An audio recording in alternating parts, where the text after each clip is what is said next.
One Question is brought to you by Turnkey Search, a top industry search firm since 1996.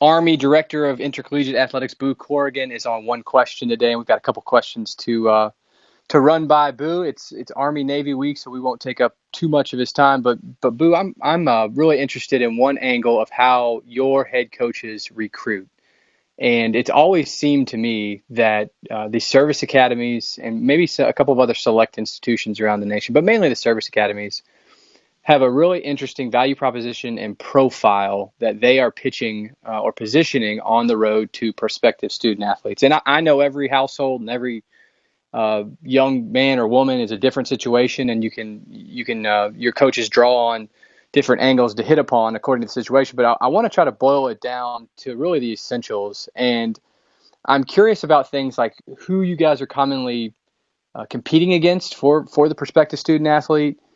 Does the facility's arms race really apply in the context for you and your cohort? Do your coaches really have to, quote unquote, sell the military experience? Can you boil that down in really a bite-sized form for us?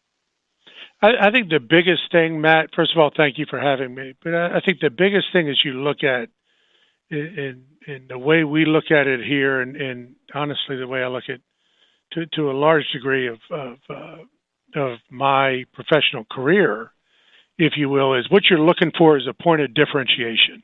What makes you different? And then once you figure out what it is, then be the best that you can be from a different standpoint.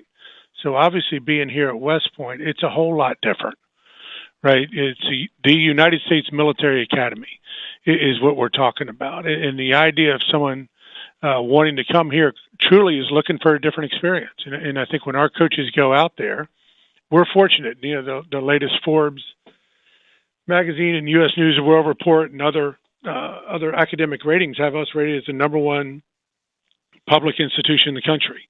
You know, it's a free education. Everyone is here, if you will, on scholarship. You know, they come here. They do have a 5-year commitment. When they leave, we could say that that's guaranteed employment. When they leave West Point, and they leave with one of the most prestigious degrees in our country. So I think as our coaches go out there, you know, they're out there looking for someone who's looking to be a part of something bigger. They want to go out there and find someone that looks at team at the highest level, because when you're at West Point, you're clearly on one of our athletic teams, but you're also a member of the team of cadets. All 4,400 cadets are teammates here. And then when you leave West Point, you're part of the Army, which is another team. So someone that's interested in following that track to be a part of something bigger, to have the chance to play Division I athletics, to have a chance to play from a football standpoint. We play a national schedule. We have the Army-Navy game, which is every year. It's the only game on TV.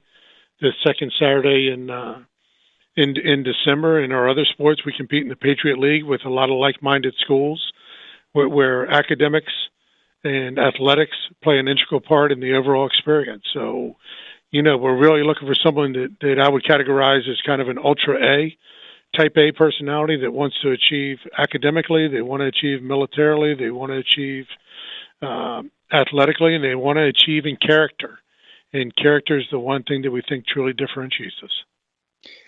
As we apply that same framework to building your own staff, when you have a position that's open on the West Point team, what kind of construct or paradigm do you work through in your interview process in making sure an individual that's going to join you is the right fit that may be a little different than how everybody else does it around the nation? I don't know what's really different. Everyone's looking for fit. You got to find someone that fits with you, and they fit with your personality, and they fit with the mission of the institution. And they fit with what you're looking for from that person. But, you know, we go out and we'll do a coaching search, and we'll do a search for an administrator. And initially it's, I have no military background. Well, that's fine. That's not, you don't need to be, a colonel in the Army to be a coach here. You don't need to be a colonel when you're coaching. The beauty of coming to West Point, That's all you have to worry about is coaching and recruiting and your culture and those things. You don't need to worry about, you don't need to babysit. All right. You don't need to worry about where your kids are at, 2 o'clock in the morning on Tuesday. We have accountability for that. You know they're going to be in the barracks. You know where they're going to be. You know, to a large degree, what they're going to be doing. So what you're really trying to do is you're trying to get them to understand what it is. I have no prior military background. I did work at the other academy down in Annapolis from '01 to '04, which helped. But at that point, I was a sales guy. I wasn't aware of everything else that was going on at Navy. I was worried about what my job was, and I was trying to do my job to the best of my ability. So you come here, and that's what you're trying to teach people. Whatever you do, we have a job for you. And whether that's in marketing or that's in compliance or whatever else it is, there's going to be some unique aspects to what West Point is. But if you're open for a challenge, just like every other place in the country, and you want to be a part of something, I would view us in the athletic department as a team as well, and as a family is how we look at the athletic department. And if you want to be a part of that, and if you want to be a part of our culture, we'd love to have you. If you don't, Godspeed. We wish you the best, and we'll move on to the next candidate. You mentioned spending time at Navy. You've also spent time at Duke prior to West Point, obviously Notre Dame as well, Florida State early in your career. When you reflect back on arriving at West Point back in 2011, were there aspects of everyday administrative life that were starkly different than how the Duke department or the Notre Dame department operated that have become second nature now? It's very different. I mean, I was scared to death. I was worried someone was going to make me come in and start doing push-ups, or something like that. You just don't know what's going on until you know. So we've got what's called the academic board, where we discuss every cadet at West Point. If they get into some form of trouble or there's academics or there's something going on, we talk about each one of them individually, to get a feel. And I go into the room and there's 12 people in the room. 19 of them are military.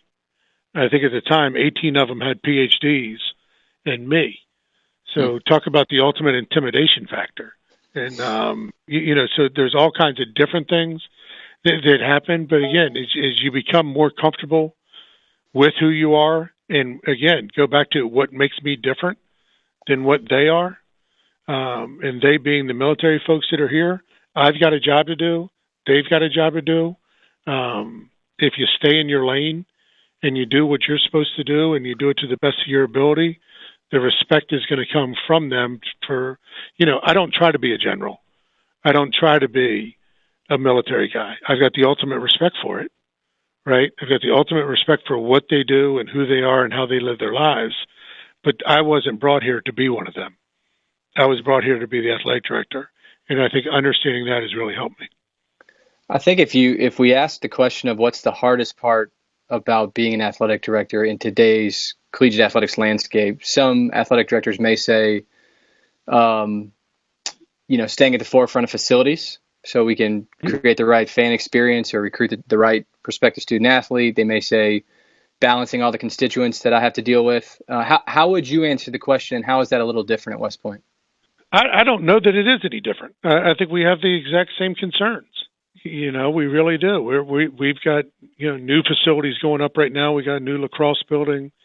We got a new soccer stadium going in. We're putting in a turf field up there for football. We've got a relatively new indoor building. We're renovating a building here on the installation that's going to house our softball, volleyball, and sprint football team. Have a new weight room for us, and we've got other plans for the stadium, and I think all those things kind of come along with it. I think the opportunity that we have here that may be unique is that we have a chance to make a small difference in the life of someone who could be extraordinary, and you just don't know which cadet it's going to be, and whether that means that they're going to be a 4-star general someday, if they're going to be leading a platoon somewhere around the world, and receive a silver star or bronze star or whatever else it is from a military standpoint, or if they're going to do their 5-year military obligation and then move on and become a captain of industry. I think the likelihood of that occurring here and our chance to have a small impact on that is something that drives everyone here every day. Interesting. What I know you're on the road quite a bit. What are you reading right now? What are you grabbing when you have a spare moment or when you step on an airplane? I read a decent amount of John Gordon in what he is. Right now I've got a John Maxwell book on my desk, Invaluable Laws of Growth. Bob Bodine's book, Two Chairs, is here right now as well. And, just kind of constantly reading, as well as, looking at TED Talks and those things as well. Just trying to figure out what's going on. The one unique thing here is that you get every day, you get different clippings that our superintendent, who's a 3-star general, will share with us on occasion of what's going on in the world to maybe help us better understand what it is. I would say the best thing I've done since I've been here, Matt, is the last 2 summers. 2 summers ago, I took our 2 basketball coaches, Zach Spiker, who's now down at Drexel, and Dave McGarity, and we went with our superintendent. Dave's our women's basketball coach, and we went with our superintendent to Korea and stood on the DMZ and got a chance to talk to some of our cadets who were here, who were athletes, and see what they're doing in the Army when they leave here, as well as we went to NTC, which is a National Training Center, which is out in California, and got to see how they train. And then this past year, Joe Albarisi, who's our lacrosse coach, and Mickey Winder, who's our men's and women's swimming coach, and I, again, went with the superintendent. We went to Kuwait and Iraq. And just the opportunity to see, because you talk so much about when someone graduates, that's the end of what it is in their association here at different schools. And really, when you graduate from West Point, it's the start of something, and it's the start of your Army career. So it really puts into perspective what the young men and young women do when they leave West Point and what roles they're going to serve in our Army and for our country. So I think that's something that's really been not only eye-opening, but life-changing for me. And that's today's One Question, brought to you by Turnkey Search, a top industry search firm since 1996. One Question is designed to give D1 Ticker subscribers valuable insights on how executive leaders in college athletics think about key issues on their respective campuses, in their departments, or within their leagues and conferences. One Question is brought to you by Turnkey Search, a top industry search firm since 1996.